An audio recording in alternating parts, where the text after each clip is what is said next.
चलिए, तो आज हम लोग पढ़ेंगे Picard's existence and uniqueness theorem.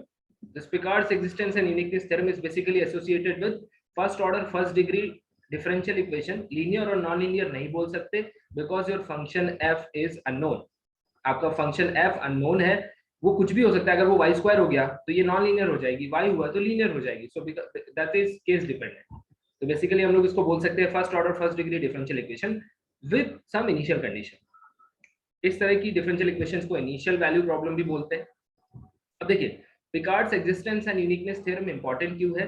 क्योंकि कभी भी किसी भी चीज का, किसी भी सिस्टम का, suppose ax equals to b solve कर रहे हैं आप, ठीक है, ax equals to b solve कर रहे हैं और आपको पता करना है कि इसका सोल्यूशन निकलेगा कि नहीं निकलेगा. आपको नहीं पता कि कंसिस्टेंसी थ्योरम नाम की भी चीज है, मतलब rank of a augmented b should be equal to rank of a. ठीक है, ऐसा होना चाहिए, पर आपको नहीं पता था, ये इन्फॉर्मेशन नहीं थी. आप इसको सॉल्व करने का प्रयास करते रहे. ठीक है, इस केस में ये अनइक्वल था, कोशिश करते रहे आप. बहुत सालों तक कोशिश करने के बाद आपको पता चला कि ये कंडीशन होती है किसकी, एग्जिस्ट करने की, सॉल्यूशन के एग्जिस्टेंस की. इतने साल वेस्ट करने के बाद आपको पता चला कि ये तो एग्जिस्ट ही नहीं कर रहा था. इसका मतलब अगर कोई एग्जिस्टेंस थ्योरम आपको बता दे कि इसका सॉल्यूशन कब एग्जिस्ट करेगा और कब नहीं करेगा, तो बहुत इंपॉर्टेंट होती है. सिमिलरली यूनिकनेस, एक सॉल्यूशन आने के बाद जब हम लोग दूसरा सॉल्यूशन ढूंढने की कोशिश करते हैं, इस कोशिश में बहुत सारा टाइम चला जाता है और बाद में पता चलता है कि सॉल्यूशन तो यूनिक था.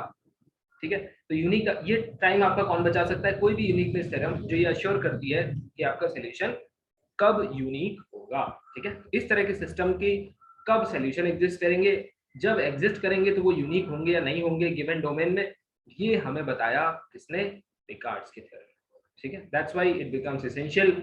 सीएसआईआर, नेट और गेट दोनों का फेवरेट टॉपिक है ये. हमेशा क्वेश्चंस आते हैं इससे, इसलिए ये हाईली इंपॉर्टेंट है. इसीलिए एक अलग से क्लास ले रहा हूं मैं ये.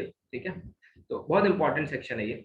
अब देखिए, सबसे पहले हम लोग समझते हैं कि एग्जिस्टेंस वाला पार्ट क्या कहता है, यानी कि कब सॉल्यूशन एग्जिस्ट करता है. existence of solution. Keep in mind that we are solving first order first degree differential equation with initial condition. ठीक है, इनके भी अपने रोल हैं. ये x नॉट और y नॉट ये क्वेश्चन में आपको गिवन रहेंगे, डिफरेंट डिफरेंट वैल्यूज रहेंगी. इनके क्या रोल है मैं आपको धीरे धीरे समझाऊंगा. ठीक है, तो सबसे पहले एग्जिस्टेंस पार्ट लिख लेते हैं. तो देखिए, अगर मैं आपसे पूछूं कि इसको आप कैसे सॉल्व करेंगे, how to solve y prime equals to f, तो आप कहोगे सर इंटीग्रेट कर दीजिए. So on integrating both the sides, ठीक है, बोथ द साइड्स, तो जब आप इसको इंटीग्रेट करेंगे तो ये तो हो गया y इंटीग्रल f dx. ठीक है, इंटीग्रल f dx. अगर मैं आपसे कहूं कि हमारा f जो है वो इंटीग्रेबल ही नहीं है, तो क्या इस सिस्टम का सॉल्यूशन बना सकते हो? Not possible. इसका मतलब यहां से दो पार्ट हो जाएंगे. अगर f हमारा इंटीग्रेबल है, ध्यान से सुनिए, अगर f हमारा इंटीग्रेबल है, सॉल्यूशन एग्जिस्ट कर जाएगा. ठीक है, तो यहां लिख लीजिए, अगर f हमारा इंटीग्रेबल है तो सॉल्यूशन एग्जिस्ट करेगा. लेकिन अगर ऐसा केस बनता है कि f जो है वो नॉन इंटीग्रेबल फंक्शन ले लिया आपने, तब क्या होगा? ऑब्वियसली जब ये इंटीग्रेबल नहीं है तो इंटीग्रल f dx का वैल्यू ही फाइनाइट नहीं होगा, और जब आप यही वैल्यू नहीं निकाल पाएंगे तो इस सिस्टम को सॉल्व कैसे करेंगे? ठीक है, so solution does not exist. तो अब आपको समझ में आ गया होगा कि एग्जिस्टेंस थ्योरम सिंपली क्या है. ठीक है, तो इसको फिर से थोड़ा सा फॉर्मल तरीके से इसको लिख लेते हैं. तो द एग्जिस्टेंस, ठीक है, और यही इसकी, देखिए f को इंटीग्रेबल होना यही इसकी नेसेसरी कंडीशन है और यही इसकी सफिशिएंट कंडीशन भी है. समझिए इस बात को. अगर नेसेसरी क्यों है? क्योंकि बिना f के इंटीग्रेबल हुए इसका सॉल्यूशन नहीं आना. ठीक है, और सफिशिएंट क्यों है? क्योंकि एक बार f इंटीग्रेबल हो गया, once your f becomes integrable then all is done, और किसी चीज की जरूरत नहीं है, है ना. सो ये नेसेसरी भी है एंड सफिशिएंट भी है. So the necessary and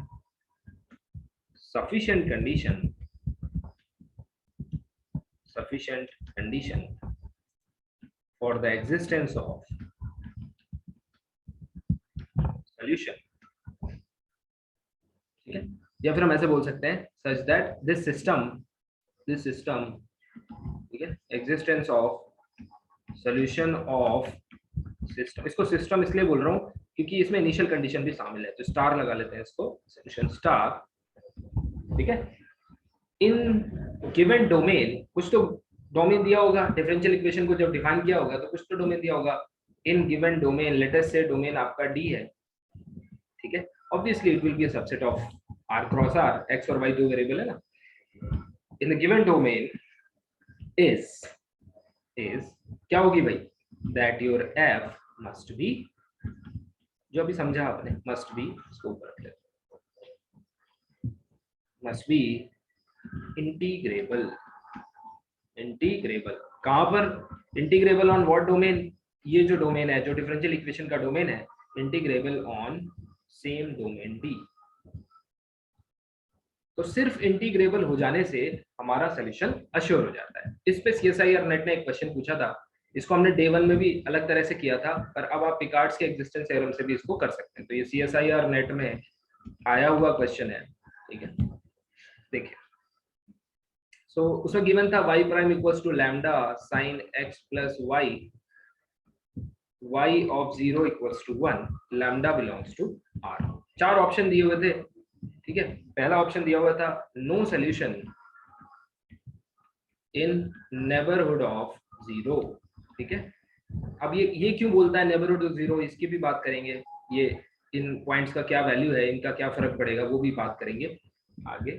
so a solution in R if mod of lambda is less than 1.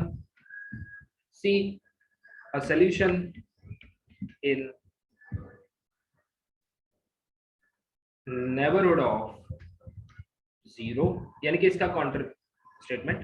And D है a solution in R if and only if lambda mod lambda is greater than 1। बहुत simple सा question है।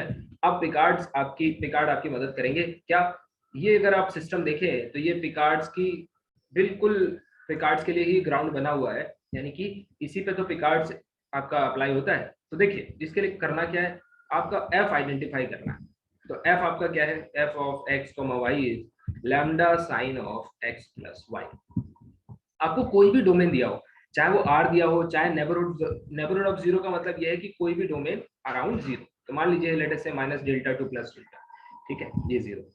इस function को ध्यान से देखिए, sign जो है वो बाउंडेड फंक्शन है R में, ठीक है, और हर बाउंडेड फंक्शन इंटीग्रेबल होता है। रीमान के सेंस में किसी भी कॉम्पैक्ट सेट ए बी पर अगर फंक्शन बाउंडेड है, ठीक है, एंड ये तो कंटिन्यूअस फंक्शन है, तो अगर फंक्शन बाउंडेड है और कंटिन्यूअस है तो ऑफ कोर्स रीमान इंटीग्रेबल होगा, ठीक है। तो since it is continuous and bounded implies, और भी कंडीशंस होती हैं पर जब रीमान पढ़ेंगे तब डिस्कस करेंगे।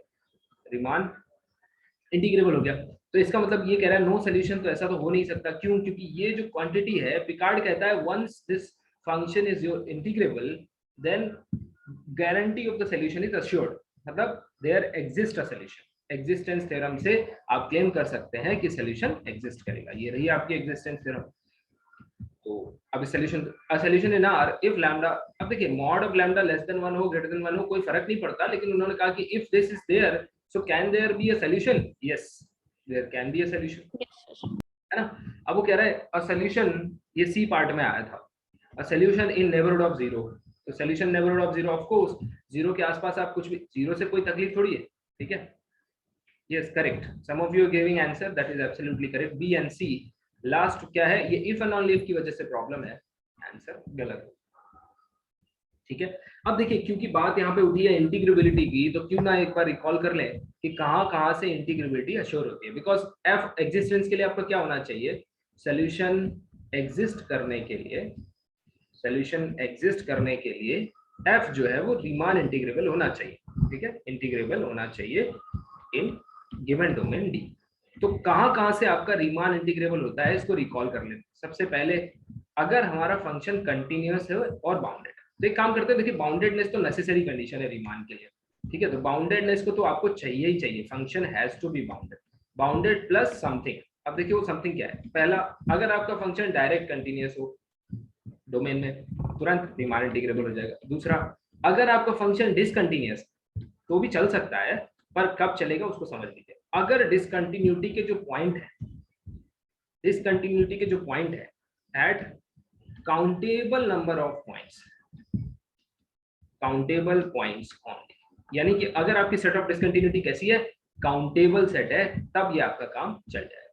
तीसरा क्या है, अब सेकंड वाला मोनोटोन। से निकल के आता है, जब इसका डिटेल डिस्कशन करेंगे तो आप खुद समझ जाएंगे कि ये मोनोटोनसिटी, अगर फंक्शन मोनोटोनिक है तो भी आपका काम हो जाएगा। और एक और पॉइंट है, अगर आपका सेट ऑफ डिसकंटिन्यूटी जो है, सेट ऑफ डिसकंटिन्यूटी, अगर इसका मेजर, ठीक है, measure of set of discontinuity अगर ये जीरो आ जाए कहीं से भी, तो देखिए हर काउंटेबल सेट का मेजर जीरो होता है, ठीक है, हर काउंटेबल सेट का मेजर जीरो होता है, तो ये जो सेकंड वाली बात है वो यहाँ से होल्ड कर जाएगी आराम से। एक और सेट है, फॉर एग्जांपल कैंटर सेट, यानी अगर किसी फंक्शन की डिसकंटिन्यूटी जो है वो कैंटर सेट पे डिफाइन हो तब भी हमारा काम हो जाएगा। तो ये बस मैंने आपको रिकॉल करने के लिए कहाँ से फंक्शन की एग्जिस्टेंस, क्योंकि पिकार्ड्स का एग्जिस्टेंस किस पे डिपेंड करता है, इंटीग्रेबिलिटी पे, ठीक है। तो ये हो गया पार्ट। अब सवाल उठता है कि एग्जिस्टेंस तो हो गया, यूनिकनेस, ठीक है, यूनिकनेस का क्या, तो यूनिकनेस वाला पार्ट देख लेते हैं ये भी, और एक्चुअली यही वाला पार्ट इसका इंपॉर्टेंट है, यहीं से क्वेश्चन पूछे आपको।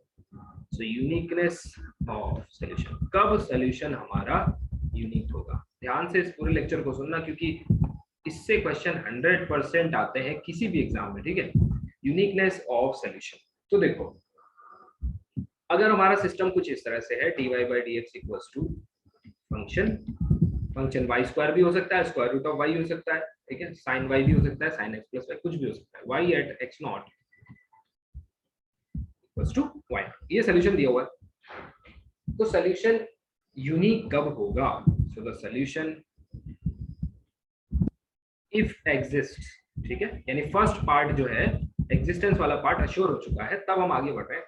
Solution is unique if and only if, condition क्या है, if and only if f satisfies Lipschitz condition.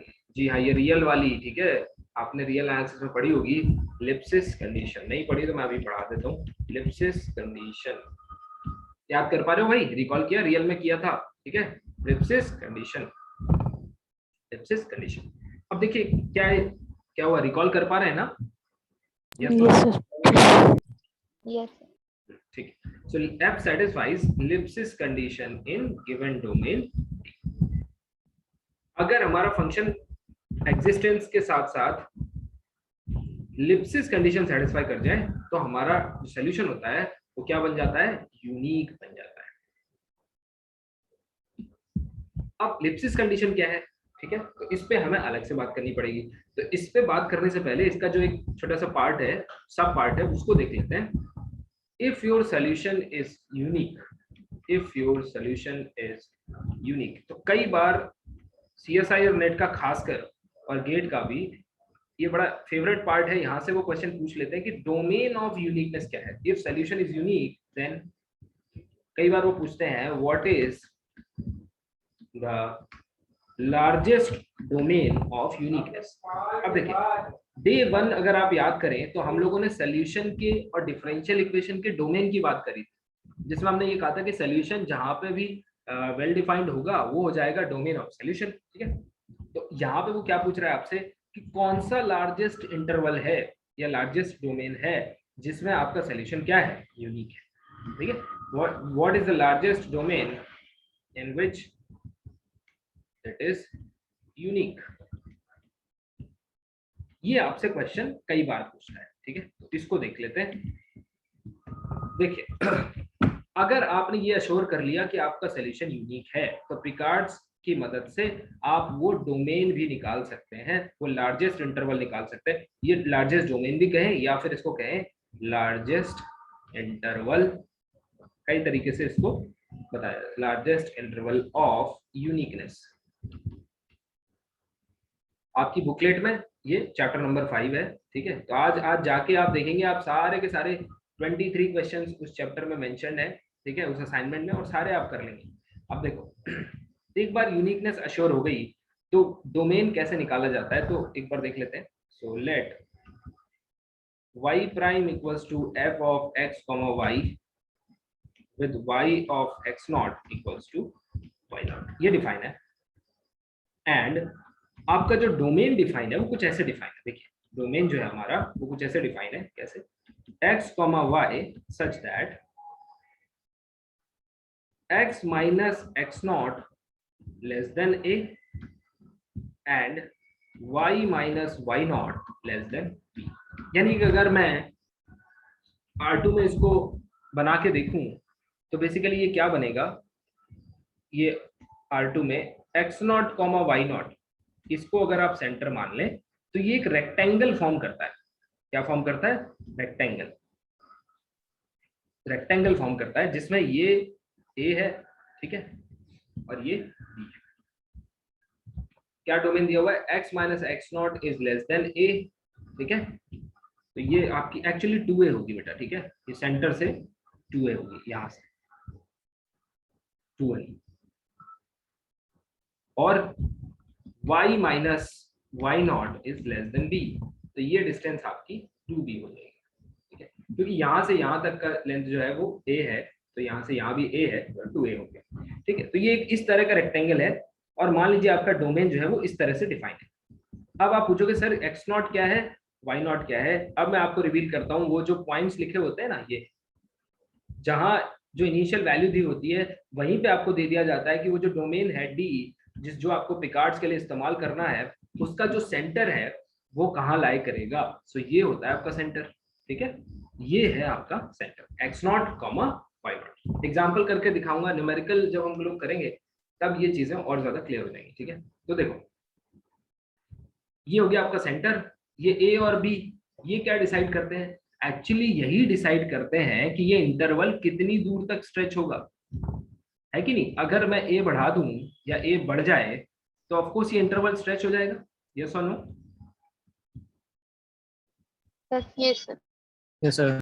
और अगर अगर मैं ये इंटरवल बढ़ा दूं, ठीक है, b का वैल्यू बढ़ा दूं तो ये y एक्सिस की तरफ स्ट्रेच हो जाएगा। तो बेसिकली आपको यही पता करना होता है कि कितना स्ट्रेच करें कि हमारा सोल्यूशन यूनिक मेंटेन रहे, ठीक है। तो यही क्वेश्चन होता है लार्जेस्ट इंटरवल ऑफ यूनिकनेस, ठीक है। तो इसके लिए फॉर्मूला है पिकार्ड्स में, क्या फॉर्मूला है? x minus x not strictly less than h, ये है वो लार्जेस्ट इंटरवल। आप कहोगे सर मतलब x नॉट को सेंटर मान लो, है ना, largest interval on x axis, x minus x not less than h, और h डिस्टेंस, ठीक है। तो अगर मैं इसको डिफरेंट पिक्चर में बनाऊं तो ये रियल लाइन हो गई, ये आपका हो गया x नॉट, ठीक है, ये x नॉट हो गया, और यहाँ पे ये h डिस्टेंस हो गई, सिमिलरली यहाँ पे भी h डिस्टेंस हो गई। अब सवाल ये है कि h क्या है, बिकॉज अगर h नहीं पता होगा तो हम कैसे पता करेंगे कि भाई h यहाँ तक है या यहाँ तक है, ये कितना है ना, बिकॉज हमें तो एग्जैक्ट बताना है कि लार्जेस्ट इंटरवल कितना होगा, मैक्सिमम कितना होगा। तो वो h भी हमारे पास है, फॉर्मूला क्या है, वेयर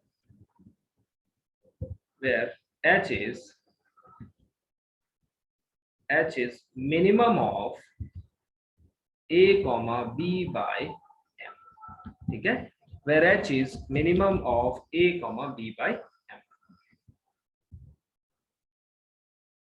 तो अब देखिए आपको क्या मिल गया, आपको मिल गया ये h का वैल्यू, यानी कि h मैक्सिमम कितना हो सकता है पिकार्ड्स में, ये आपको बता दिया गया इस फॉर्मूले से। क्या? Minimum of a comma b by m। a क्या है जरा पता करके बताइए, a क्या है? तो a आपका ये नंबर है, ये क्वेश्चन में दिया रहेगा आपको।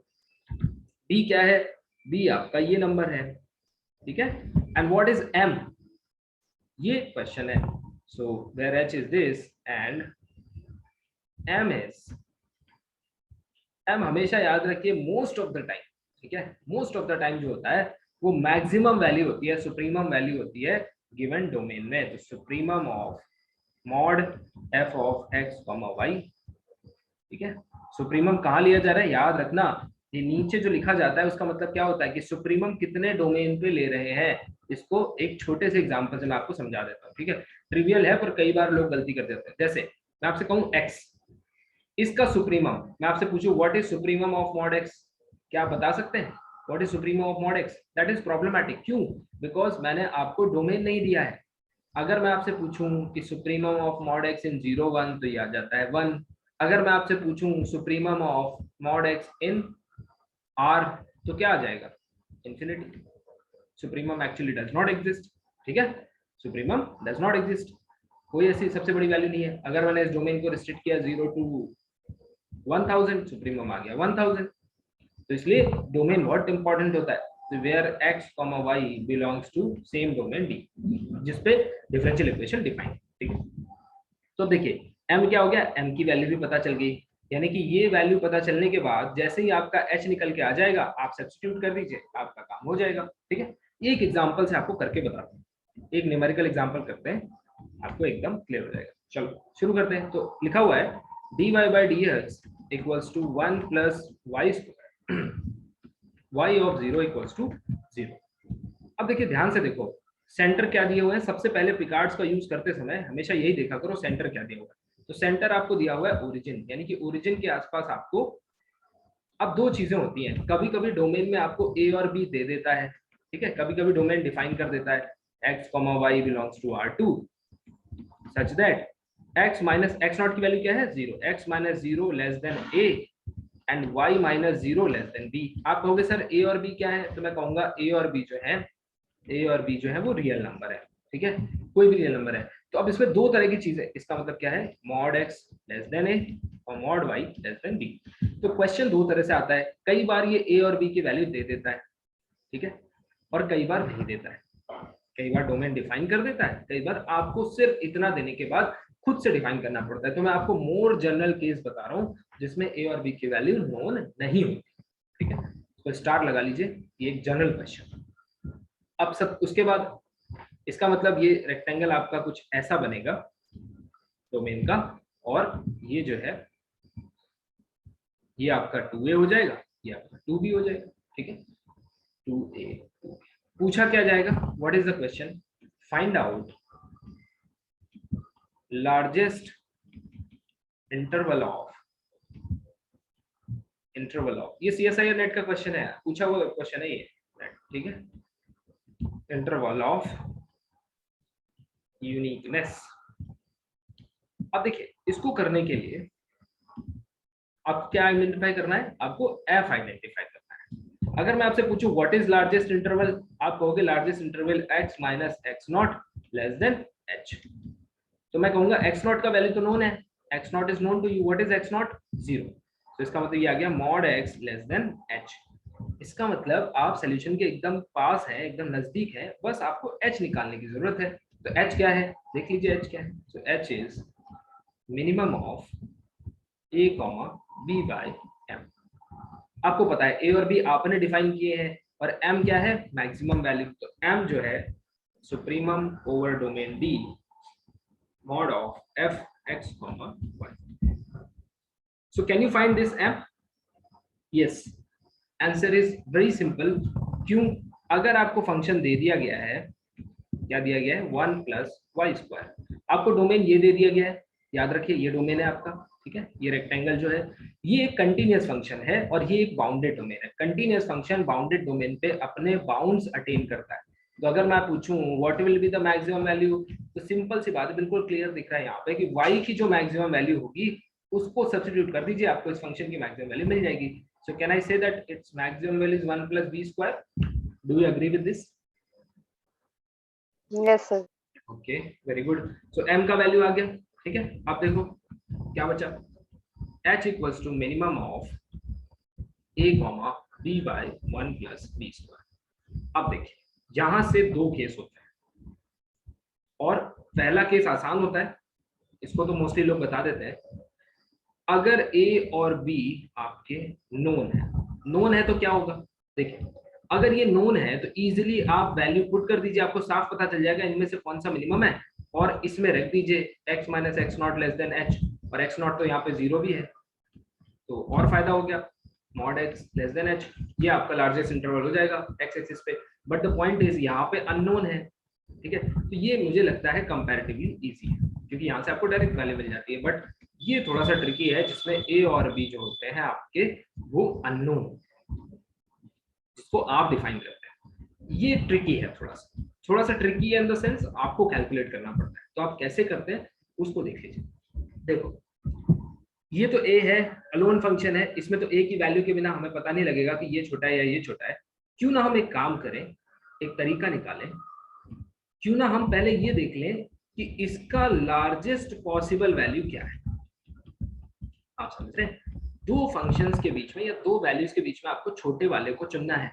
तो क्यों ना, और दोनों अननोन है आपके लिए, तो क्यों ना हम ये देखें कि एक वैल्यू कितनी बड़ी हो सकती है। पहले ये डिसाइड हो जाए कि ये वैल्यू कितनी बड़ी हो सकती है, फिर हम डिसाइड कर लें। So largest possible value of b by 1 plus b square। अगला क्वेश्चन आता है हाउ टू फाइंड इट, इसकी लार्जेस्ट वैल्यू फाइंड कैसे की जाए। तो देखो अब आ जाओ 12th स्टैंडर्ड में, ठीक है। बचपन में एक क्वेश्चन पढ़ा था, क्या पढ़ा था, अगर आपका लिखा हुआ है y of x equals to x upon 1 plus x square, इससे रिलेट करना नहीं भूलना बेटा। क्या आप इसकी मैक्सिमम वैल्यू नहीं निकाल पाएंगे? जरा 12th स्टैंडर्ड को याद करिए, मैक्सिमम वैल्यू कैसे निकालते थे। तो मैक्सिमम वैल्यू निकालते थे सबसे पहले क्रिटिकल पॉइंट, तो dy by dx equals to 0, critical point निकालते थे।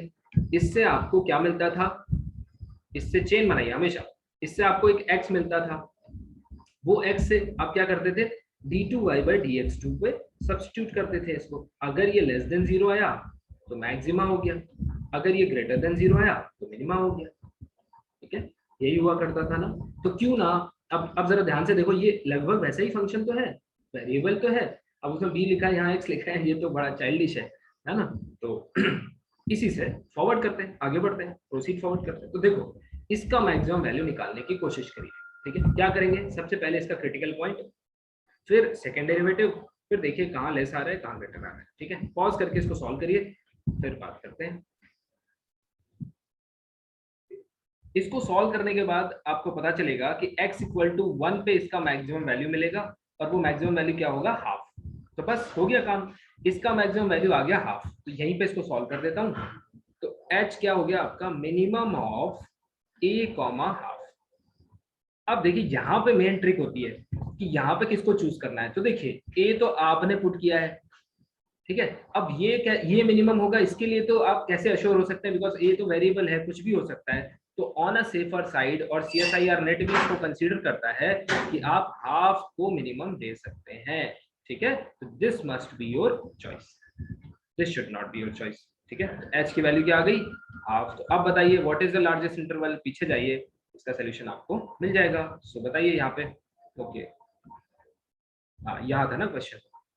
तो ये है आपका लार्जेस्ट इंटरवल, ठीक है इसमें। तो इसको अगर आप सॉल्व करेंगे तो x नॉट की वैल्यू 0 है, मॉड लेस देन हाफ, ठीक है। तो आंसर क्या आ जाएगा बेटा, आंसर आएगा -½ टू +½ ये हो जाएगा आपका लार्जेस्ट इंटरवल ऑफ यूनिकनेस, ठीक है। चलिए सिमिलर क्वेश्चन है, एक सिमिलर क्वेश्चन है, पूछा गया है y prime equals to x square plus y square with y of 0 equals to 0, ठीक है। So find the largest interval, ठीक है, सेम क्वेश्चन है ये भी पूछा गया है। So find the largest interval in which above system gives unique solution, ठीक है, gives unique solution. So now you can solve it more quickly, unique solution. तो इसके लिए ऑप्शन है आपके पास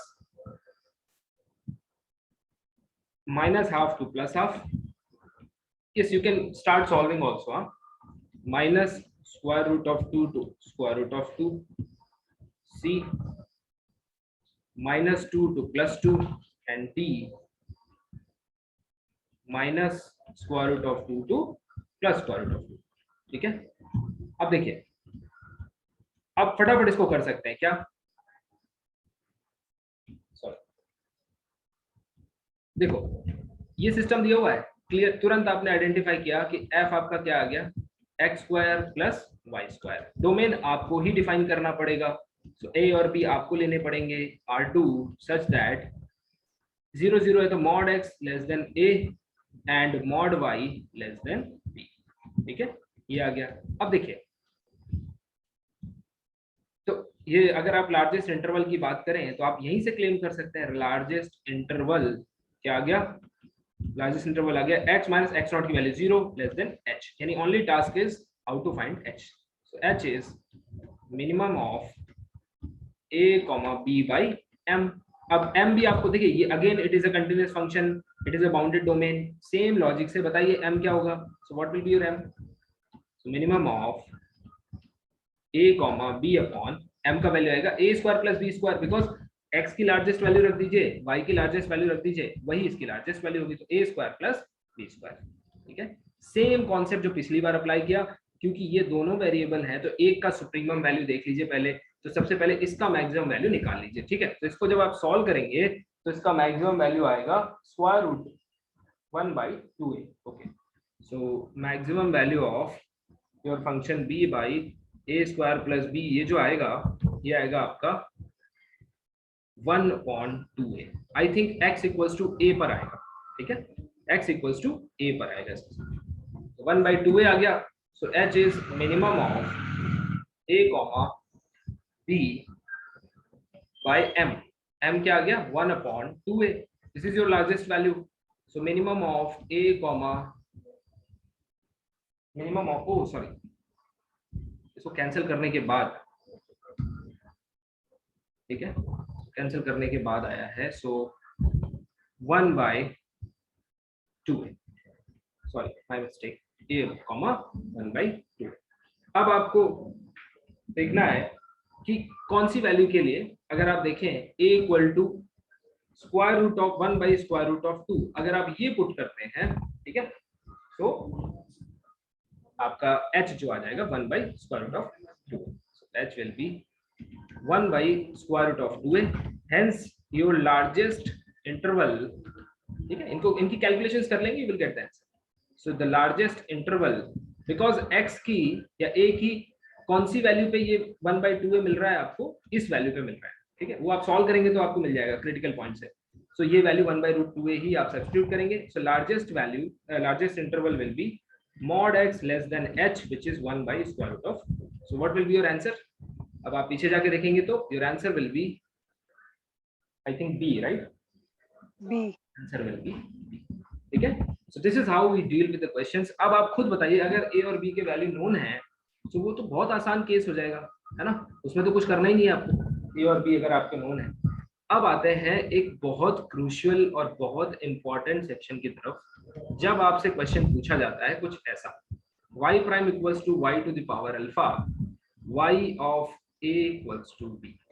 वेरी वेरी इंपॉर्टेंट, इसको मार्क कर लीजिए, ये बहुत ही इंपॉर्टेंट सेक्शन है, y of a equals to b, जहां पर a और b जो है वो r में आते हैं, they belong to r, as well as alpha also belongs to r। alpha can be anything। इसमें हम पर्टिकुलर एग्जांपल्स लेके भी देखेंगे कि कैसे अल्फा की डिफरेंट वैल्यूज के लिए you will get different solutions. अब देखो, अगर आप इसको सॉल्व करना चाहते हैं तो अल्फा की किसी वैल्यू को आपको दो पार्ट में बांटना पड़ेगा। अगर आप इसको देखना चाहते हैं तो एक केस में आपको ये रखना पड़ेगा कि your alpha is lying between 0 to 1, और एक केस में आपको रखना पड़ेगा अल्फा ग्रेटर इक्वल 1। ठीक है, ऐसा मैं क्यों कर रहा हूं आप बड़ी आसानी से समझ जाएंगे। अगर अल्फा, तीसरा मान लीजिए मैं ये केस रखता हूं कि अल्फा लेस देन 0। ठीक है, तो इन तीनों केसेस को हम लोग एनालाइज करेंगे। प्रॉब्लम अभी भी वही है। ठीक है, अगर आपका लिखा हुआ है फॉर एग्जांपल, इसको मैं अगर एक न्यूमेरिकल एग्जांपल से देखूं, अगर आपसे पूछा जाए y prime equals to y to the power 2y5 such that y of 0 equals to 0। ठीक है, तो इसके यूनिक सॉल्यूशन होंगे, इनफाइनाइट सॉल्यूशन होंगे, नो सॉल्यूशन होंगे, ये सारी चीजें आपसे पूछी जा सकती हैं, इसलिए यहाँ पे मैंने a और b लिख दिया है। ठीक है, x नॉट y नॉट भी लिख सकते हैं, आपका चॉइस। अब यहाँ पे अल्फा की वैल्यू क्या है, क्लियरली दिख रहा है, अल्फा की वैल्यू 0 से 1 के बीच में है, ये वाला केस। ठीक है, इन तीनों केसेस को हम लोग एनालाइज करेंगे और देखेंगे कौन से केस के लिए क्या है। Picard's existence and uniqueness theorem अभी भी काम करेगी, बिकॉज इस सिस्टम को ही तो, यही तो स्टैंडर्ड सिस्टम है हमारा। इस बार हमारा what is our function? Y to the power alpha, alpha belongs to R. Y to the power alpha, alpha belongs to R. चलिए शुरू करते हैं, एक एक केस को एनालाइज करेंगे। बहुत इंपॉर्टेंट है, इतना इंपॉर्टेंट है ये कि हर बार इस सेक्शन से क्वेश्चन पूछे जाते हैं। तो एक बार इसका आप एनालिसिस समझ लेंगे, आपका काम हो जाएगा। ठीक है, चलिए देखते हैं। मान लीजिए केस 1, अगर आपका अल्फा क्या है, अगर आपका अल्फा जो है वो 0 से 1 के बीच में है, दैट इज अगर आप न्यूमेरिकल एग्जांपल से समझना चाहें तो कुछ ऐसा लिखा हुआ है y prime equals to y to the power 1/3 या 2/3, 1/5 व्हाटएवर, ठीक है, and y at a equals to b। तब क्या होगा? सबसे पहले अगर आपको एग्जिस्टेंस की बात करनी है, ठीक है, अगर आपको एग्जिस्टेंस की बात करनी है तो देखिए y प्राइम इक्वल्स टू अगर y to the power alpha है and alpha lies between 0 to 1, तो f आपका क्या हो गया? y to the power alpha हो गया। एग्जिस्टेंस के लिए आपको क्या चाहिए होता है, रिकॉल करके बताइए, एग्जिस्टेंस के लिए क्या चाहिए होता है? इस फंक्शन की क्या चाहिए होती है? इंटीग्रेबिलिटी चाहिए होती है। ठीक है, तो अगर मैं आपसे पूछूं कि गिवन डोमेन में क्या ये फंक्शन इंटीग्रेबल होगा, अगर अल्फा जो है हमारा 0 से 1 है यानी y टू द पावर 1/3, 2/3, तो आप याद रखिए, इसीलिए मैंने आपको क्लासिफाई करके बताया था ये कैसा फंक्शन है? Continuous function. कंटीन्यूअस है या नहीं? किसी भी पॉजिटिव पावर के लिए ये एक कंटीन्यूअस फंक्शन होगा। ठीक है, and it will be bounded on bounded domains, और डोमेन आप जानते ही हैं पिकार्ड्स में कैसे इस्तेमाल किए जाते हैं। मॉड x x माइनस ये इस्तेमाल किया जाता है ना, x minus x not less than a, y minus y not less than b। ठीक है, तो आप क्लियरली कह सकते हैं कंटीन्यूअस है, बाउंडेड है, हेंस रीमान इंटीग्रेबल। और जैसे ही रीमान इंटीग्रेबल हुआ इसका मतलब सॉल्यूशन इज अश्योर्ड, यानी कि सॉल्यूशन ऑलवेज एग्जिस्ट। यानी कि अगर कोई आपसे कहे कि अल्फा 0 से 1 में है और नो सॉल्यूशन का केस है, तो आप हमेशा कहिए कि no solution is not possible. Side में इसको लिख लीजिए, ठीक है, अपने रेफरेंस के लिए इसको लिख लीजिए, no solution case is not possible, no solution case is not possible. ठीक है भाई, क्लियर है? अब अगर मैं बात करूं आपसे सिर्फ एग्जिस्टेंस की, अब बात आ रही है यूनिकनेस की। तो अभी देखो वही h है, minimum of a, b by m, सब कुछ वही है, बट थोड़ी सी चीजें चेंज हो जाएंगी। मैंने आपसे कहा था कि यूनिकनेस कब अश्योर होती है? जब फंक्शन लिप्सिस कंडीशंस को सेटिस्फाई। ठीक है, यूनिकनेस कब अश्योर होती है? जब फंक्शन लिप्सिस कंडीशंस को सेटिस्फाई करता है। तो लिप्सिस कंडीशन को समझ लेते हैं। ठीक है, क्या होती है लिप्सिस कंडीशन? अगर ये पता चल जाएगा तो हमें पता चल जाएगा कि ये कब लिप्सिस को सेटिस्फाई करेगा। तो देखिए लिप्सिस अगर आप 1 वेरिएबल में देखें, लिप्सिस क्लास अगर आप 1 वेरिएबल में देखें तो क्या होती है? ठीक है, ऐसे फंक्शंस कलेक्ट करती है such that fx minus f of y less k times mod x minus y। ठीक है, आपको याद आ रहा होगा रियल में हमने किया हुआ है। अगर आप इससे 2 वेरिएबल में देखते हैं तो यही क्लास थोड़ी सी डिफरेंट हो जाती है। कैसे? f कलेक्ट करती है सच दैट f ऑफ, क्योंकि अब x, y दो input variables, x, y1 minus minus x, y2 less than k times mod y1 minus y2। ध्यान से देखिए क्या फर्क आया, x अभी भी फिक्स्ड है, x देखिए फिक्स्ड है, वेरिएबल वेरी कौन कर रहा है? y, ये वेरी कर रहा है, और इसीलिए यहाँ पे y1 और y2 में ही डिफरेंस पूछा गया है, ना कि x1 माइनस x2 लिखा गया है। तो यहाँ पे इसीलिए y1 और y2 में डिफरेंस लिखा गया है। तो ये डेफिनेशन जो फंक्शन सेटिस्फाई करते हैं, ठीक है, वो क्या कहलाते हैं? लिप्सिस कंडीशन को सेटिस्फाई करने वाले फंक्शन कहलाते हैं। तो अगर हमारा फंक्शन लिप्सिस सेटिस्फाई कर रहा है, सॉल्यूशन यूनिक भी हो जाएगा, कोई तकलीफ की बात नहीं है। लेकिन एक यहाँ पर, इसको चाहे आप इंपॉर्टेंट रिजल्ट कह लीजिए या फिर ऑब्जर्वेशन कह लीजिए, ठीक है, ये रियल से आता है, इस पर डिस्कशन करने जाऊंगा तो बहुत लंबा डिस्कशन है। f x, y इसको यूज कर लीजिए, ठीक है, satisfies लिप्सिस कंडीशन। ठीक है, if del f upon del y यानी partial derivative with respect to y is bounded. याद रखिए इफ एंड ओनली इफ नहीं कहा है, इफ कहा है, ठीक है, सफिशिएंट कंडीशन है, ये आपकी क्वेश्चन सॉल्विंग में इंपॉर्टेंट हो जाएगी, यानी कि दैट इज ये सिर्फ क्वेश्चन सॉल्व करने के लिए इंपॉर्टेंट हो जाएगी। वैसे तो आपको डेफिनेशन से चेक करना पड़ेगा।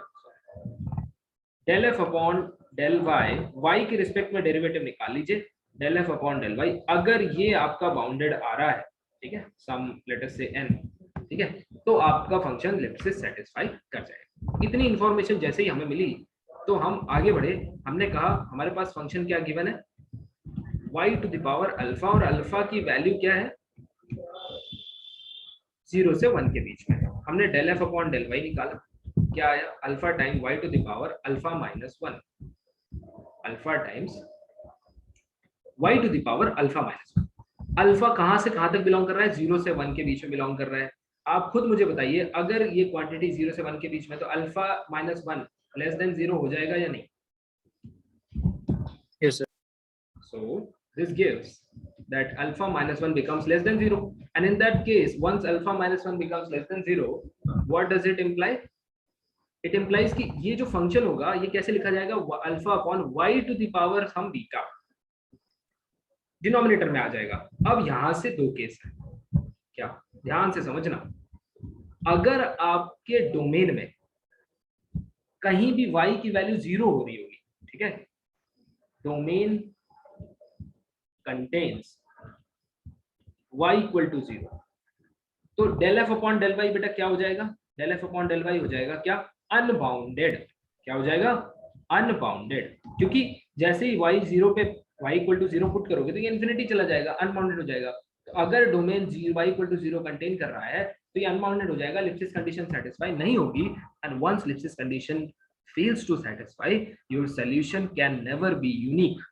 तो अब इसका मतलब क्या हुआ, एग्जिस्टेंस हमेशा, ठीक है, इसके केस में क्या, एग्जिस्टेंस तो हमने हमेशा देख लिया कि पॉजिटिव पावर है तो एग्जिस्टेंस तो होगा ही होगा, प्लस यूनिक नहीं है, ठीक है, बट नॉट यूनिक अगर डोमेन में y इक्वल टू 0 शामिल है, और मोस्टली CSIR नेट में इसी तरह से देता है कि शामिल होगा ये।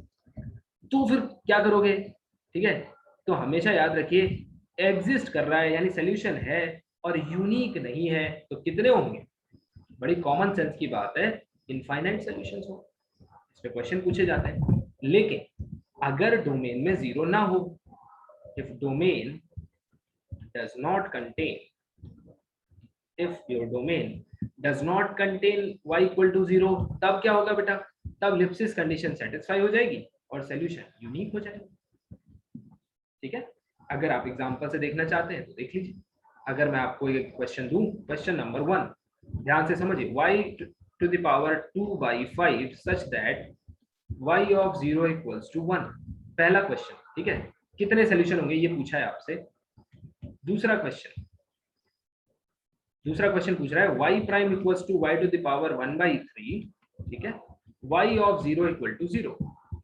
ध्यान से देखना बेटा, कई बार लोग कंफ्यूज हो जाते हैं कि सर 0 देखो डोमेन में आ गया, आप कह रहे थे ना 0 नहीं आना चाहिए, क्यों, अल्फा लेस देन 1 है, और मोस्टली याद रखना CSIR नेट में अल्फा हमेशा देखना लेस देन 1 पे ही पूछता है, हमेशा लेस देन 1 पे पूछता है, 2/3 दे देगा, 1/3 दे देगा, कुछ भी। इस वाले 0 को कंसीडर नहीं करना है, क्यों नहीं करना है, क्योंकि ये तो x0 है, x एक्सिस पे 0 है, x एक्सिस पे अगर 0 हो भी जाए, ठीक है, x एक्सिस पे यहाँ 0 हो भी जाए, या यहाँ पे सॉरी यानी कि y एक्सिस पे कहीं भी हो जाए ये, हाँ, तो क्या फर्क पड़ेगा, क्या y की वैल्यू वहां 0 हो जाएगी, जरूरी थोड़ी है ना। y की वैल्यू 0 होगी या नहीं होगी, कौन डिसाइड करेगा, ये वाला फैक्टर डिसाइड करेगा, y नॉट, ठीक है। अगर ये वैल्यू 0 हो गई तब हमारा, तो यहाँ से इसका डेरिवेटिव निकालोगे। सो अगर आप फर्स्ट क्वेश्चन को सॉल्व करें तो your f is y to the power 2/5, del f upon del y अगर निकालेंगे तो 2/5 y टू द पावर क्या आ जाएगा, 2/5 माइनस 1, यानी कि इसको सॉल्व करो, माइनस 3/5, राइट। अब डोमेन में क्या आ रहा है 1, which is non zero quantity, ठीक है, which is a non zero quantity. तो बताइए इसके यूनिक सोल्यूशन होंगे या इनफाइनाइट सोल्यूशन, क्योंकि नो सोल्यूशन तो हो नहीं सकता, y इक्वल टू 0 इसका हमेशा सोल्यूशन होता है, या फिर दूसरे लॉजिक से कहें तो पिकार्ड्स भी आपको गारंटी देता है कि since it is a continuous function तो सोल्यूशन तो होगा ही होगा। तो कैसा होगा सोल्यूशन? यूनिक होगा। यूनिक। बताइए यस और नो, यूनिक होगा? Yes sir. Okay very good. अब इस पे आ जाओ जरा, ध्यान से देखो, ये कैसा है, ये भी लेस देन 1 का केस है, लेकिन लेस देन 1 का केस है, और ये क्वांटिटी अब जीरो हो गई, यानी कि जब आप del f upon del y इसमें निकालेंगे, ठीक है, तो ये क्या आएगी 1/3 y to the power I think -2/3, right? -2/3। तो ये डिनोमिनेटर में जाएगा। अब इसके केस में क्या होगा पता है? इसके केस में जो आपका सेंटर है वही 0 0 है, तो आप कितना भी छोटा डोमेन बनाएंगे y इक्वल टू 0 तो आएगा ही आएगा, it becomes unbounded, hence does not satisfy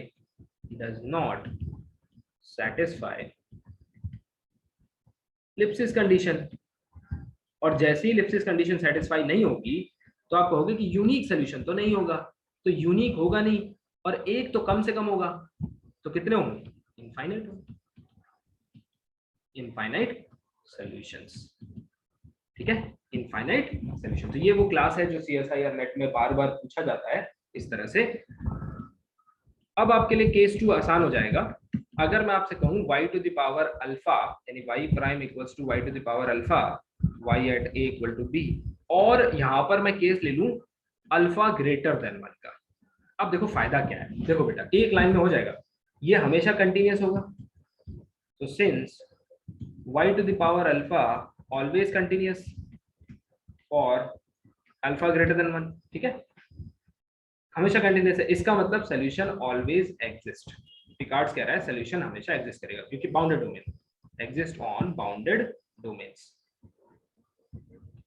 ठीक है, बाउंडेड डोमेन्स। लेकिन यूनिकनेस की अगर मैं बात करूं तो शायद अब आप समझ जाएंगे, जरा एनालाइज करके बताइए, अगर मैं इसमें del f upon del y निकाल भी दूं तो क्या आएगा? Alpha into y to the power alpha minus 1। Since alpha is greater than 1 तो ये जो पावर है ना, ये जो एक्सपोनेंट है, ये हमेशा पॉजिटिव रहेगा अभी भी। तो अब बताइए y की 0 होने के बाद भी क्या इस पे कोई असर पड़ेगा? ये हमेशा बाउंडेड रहेगा ना बाउंडेड डोमेन में, बताइए यस और नो? हाँ। So this gives that f always satisfies Lipschitz condition for Lips। इसीलिए CSIR नेट कभी ये वाला केस नहीं देता है, Lipschitz कंडीशन यानी y स्क्वायर y क्यूब वैसा केस वो जानता है, आप तुरंत कह देंगे Lipschitz सेटिस्फाई कर रहा है, satisfy Lipschitz condition, hence unique solution।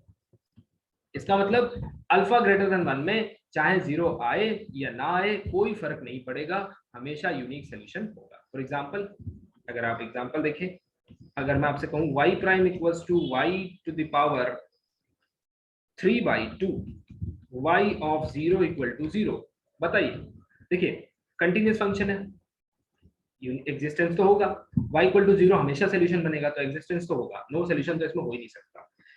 Unique होगा कि नहीं होगा, कई बार लोग यहाँ पे यूनिक नहीं बोलते हैं, कहते हैं इनफाइनाइट होगा। मैंने पूछा क्यों, बोलते हैं सर ये डोमेन में 0 आ रहा है ना, मैंने कहा भाई अल्फा भी देख लो, अल्फा यहाँ पे ग्रेटर देन 1 है, इसको कोई फर्क नहीं पड़ता है, यानी कि यूनिक सोल्यूशन, ठीक है भाई, यूनिक सोल्यूशन। इस तरह से क्वेश्चंस किए जाते हैं CSIR नेट में, यही क्लास है जो बार बार लगातार पूछी जाती है।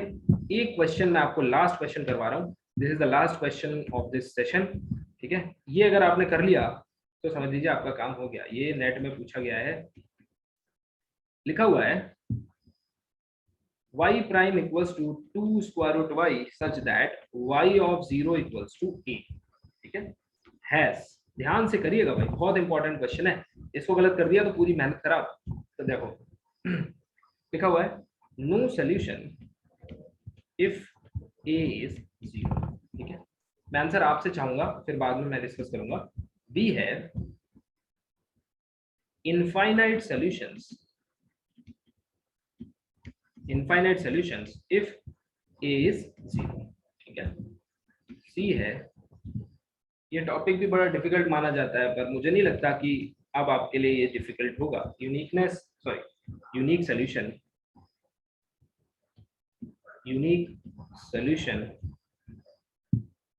if a greater equal 0 and last option है आपके लिए, लास्ट ऑप्शन है that unique solution more than one correct हो सकते हैं। ठीक है, आदत डालिए हर ऑप्शन को जस्टिफाई करने की, क्योंकि नेट में जो है आपके मोर देन वन करेक्ट आते हैं। ठीक है, तो उससे क्या है, वन वन वाले तो आसानी से सॉल्व होने लगते हैं, फिर कोई दिक्कत नहीं आती। Unique solution in the neighbourhood of zero, unique solution in neighbourhood of zero. Pause करके अटेम्प्ट करो और बताओ क्या आंसर होगा। अब देखिए इस क्वेश्चन को अगर आप एनालाइज करेंगे तो अल्फा क्या आता है, half, which lies between 0 to 1, case 1। No solution if a equal to 0। किसने कह दिया कि इसका नो सोल्यूशन? इसका कभी नो सोल्यूशन नहीं होता है, इसका हमेशा एक solution y equal to 0, trivial वाला तो हमेशा ही होगा, है ना। और पिकार्ड्स भी गारंटी देता है कि कंटिन्यूअस है भाई, y टू द पावर 1/2 ये कंटिन्यूअस फंक्शन है, इसको कोई दिक्कत थोड़ी है। ठीक है, तो नो सोल्यूशन वाला केस कभी नहीं हो सकता, एक तो होगा ही होगा। ठीक है, यहाँ पे लिख लिया करो हमेशा y इक्वल टू 0 हमेशा सोल्यूशन होगा। कोई ऑप्शन क्यों गलत है ये भी पता होना चाहिए। Infinite solution if a equal to 0, ये एक अच्छा केस है। देखो एक सोल्यूशन तो यानी कि एग्जिस्टेंस तो हो गया। अब अगर आप लिप्सिस को देखोगे तो अगर इसका derivative del f upon del y निकालो तो क्या आता है, 1/2 y to the power -1/2, negative यानी डिनोमिनेटर। तो जैसे ही अगर y का कंपोनेंट 0 हो जाएगा तो समस्या हो जाएगी। ठीक है, क्यों? ये इंफिनिटी टेंड करेगा, लिप्सिस सेटिस्फाई नहीं करेगा। जैसे ही लिप्सिस सेटिस्फाई नहीं करेगा तो इनफाइनाइट सॉल्यूशन बनेंगे। जैसे right hand side 0, infinite solution, ये करेक्ट है। Unique solution if a is greater equal 0, अगर ग्रेटर कहता तो चांस बनता, इक्वल कह दिया भाई। ठीक है, तो यूनिक नहीं। अगर पॉजिटिव कहता तो हम सोचते, लेकिन यहाँ पे इक्वल भी कह दिया तो 0 के लिए तो इनफाइनाइट है, ये भी गलत हो गया। Last unique solution in the neighbourhood of 0। देखिए नेबरहुड ऑफ 0, इसको कई बार लोग गलत कर देते हैं पर ये सही है। क्यों? नेबरहुड ऑफ 0 पता है किसको बोल रहा है, वो x के नेबरहुड में, यानी कि x का डोमेन अगर 0 है, ये इसके नेबरहुड में x एक्सिस की बात कर रहा है सोल्यूशन में। ठीक है, because y equal to some function of x, ये सोल्यूशन होता है। ठीक है, तो डोमेन कौन होगा भाई, डोमेन तो x का पॉइंट होगा ना। सो इन द नेबरहुड ऑफ 0 अगर बात कर रहा है तो ये x के बारे में बात कर रहा है, y के बारे में। तो यस इनिक, तो आंसर क्या आ गया भाई, अगर आप आंसर देखें आंसर आ गया B एंड D। ठीक है, लास्ट केस 10 सेकंड, केस 3। अगर आप किसको एनालाइज करें, y prime equals to y to the power alpha for alpha less than 1। अब देखिए ये बड़ा फनी केस है। क्यों? y of a equals to b, alpha already less than 0 ना, लेस देन 0। अब अल्फा ऑलरेडी नेगेटिव है, जैसे ही नेगेटिव है मतलब फॉर एग्जांपल ये लिखा हुआ है -12, तो बताओ ये तो कंटिन्यूअस भी नहीं होगा अगर आपने डोमेन में 0 ले लिया। ठीक है, तो ये तो इसके तो एग्जिस्टेंस के भी हालत खराब हो जाएगी इसकी। y इक्वल टू 0 इसका सोल्यूशन बहुत कम केसेस में बनेगा। मतलब अगर मैं लिख दूं y prime equals to y to the power -12, तो बताइए y इक्वल टू 0 इसका सोल्यूशन बनेगा क्या? कभी नहीं बनेगा। ठीक है, तो कई बार तो इसका सोल्यूशन भी नहीं मिलेगा नेगेटिव वाले में। तो देखो, ठीक है, तो क्या होगा, अगर डोमेन में 0 है, if domain contains y equal to 0, तब तो भैया सोल्यूशन भी नहीं बनेगा, नो सोल्यूशन केस आ जाएगा। ठीक है, अगर 0 नहीं है, if domain does not contain y equal to 0, तब क्या होगा, तब एक राहत है, हमें इतनी राहत है कि ये जो है ना इसके नेबरहुड में कंटिन्यूअस होगा। बट प्रॉब्लम ये है कि एक अनबाउंडेड फंक्शन होगा। कैसे, आप समझिए, 1 अपॉन, सपोज लिखा हुआ है 1 upon y to the power 2। अगर मैं कह दूं कि y ऑफ 0 इक्वल टू क्या लिखा हुआ है, 1। ठीक है, सो अगर मैं डोमेन को इस तरह से स्ट्रेच कर दूं, ये 0,1 x इक्वल टू 0 1, ये है डोमेन। अगर मैं a और b के वैल्यू इतने बड़े कर दूं कि ये 0 भी हमारा आ जाए या फिर 0 के आसपास हम यहाँ पहुंच जाएं, तो ये हमारा फंक्शन अनबाउंडेड हो जाता है। तो वो भी बचा लीजिए, क्योंकि अनबाउंडेड हो गया तो फिर ये रीमान इंटीग्रेबल ही नहीं रहेगा, तो उसमें भी नो सोल्यूशन का चांस है। लेकिन अगर सोल्यूशन 0 अगर कंटेन नहीं करता है तो most of the time solution exist तो कर जाता है। बट फिर वही बात है, जैसे माइनस है तो और डेरिवेटिव निकालेंगे तो और नेगेटिव, बट यूनिक तो कभी नहीं होगा। बट नेवर सॉल्यूशन में एग्जिस्ट बट नेवर यूनिक। ठीक है भाई, तो इस बात को देख लीजिए, आराम से समझ लीजिए, क्योंकि 0 भले ही 0 नहीं है लेकिन उसके आसपास का एरिया तो आ सकता है ना। आसपास का एरिया आएगा तो del f upon del y unbounded हो सकता है। ठीक है, तो आई होप आपको ये सारी चीजें क्लियर हुई होंगी। ठीक है, so thank you, that's all we have for today.